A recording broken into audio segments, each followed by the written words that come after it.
The Lord is never going to bless idleness. And this can be such a hard pill to swallow, but please allow me to explain.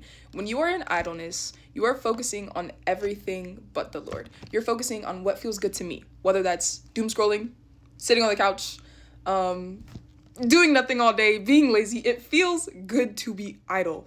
But the thing about this is, idleness and pursuing our physical desires puts a direct blockage on what the Lord is trying to tell us, which means that when we're praying for clarity, when we're praying for a blessing, when we're praying for God to show us something, when we're praying for a yes, but we're operating in idleness too, they block each other and it opens the door to physical pleasures. Now, the perfect example that I want to bring up in the Bible is 2 Samuel chapter 11, and that's this famous story with David and Bathsheba.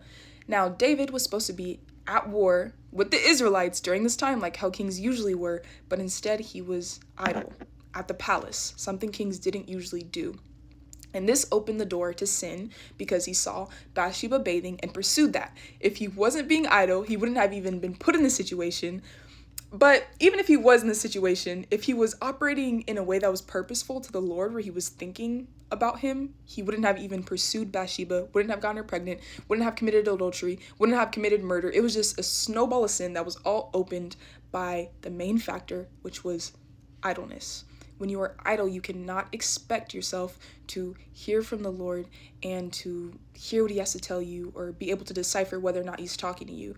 Now, something else, two scriptures that I think are vital scriptures to bring up in this conversation are Ephesians 2:10, which says, "For we are God's handiwork, created in Christ Jesus to do good works, which God prepared in advance for us to do."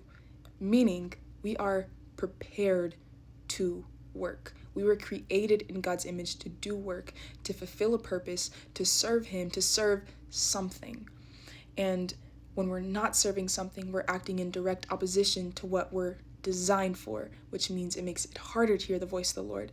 Secondly, Proverbs 13:4, "A sluggard's appetite is never filled, but the desires of the diligent are fully satisfied." If you're lazy, if you're sluggard, if you're sloth, you can't expect your appetite to be genuinely fulfilled with anything but physical desires. You can't expect to get that satisfaction from the Lord because you simply cannot hear him.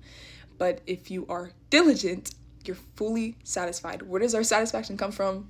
The Lord. The Lord will take joy in satisfying your desires. He'll take joy in giving you blessings, and you'll be able to hear from him because you're operating in your purpose. You're doing good works. You're doing works. You're doing something. Even if you don't know what your purpose is, if you're doing something that you know that the Lord would be proud of, if you're serving him, doing everything with him in mind, he will speak to you. You'll be able to hear him. He'll answer those prayers, and he'll make it much easier for you to hear him. But if you're sloth, idle, the opposite happens. So if I leave you with anything, I'll leave you with: work diligently for the Lord.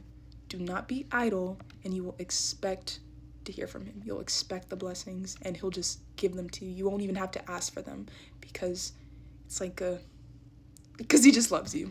There you go.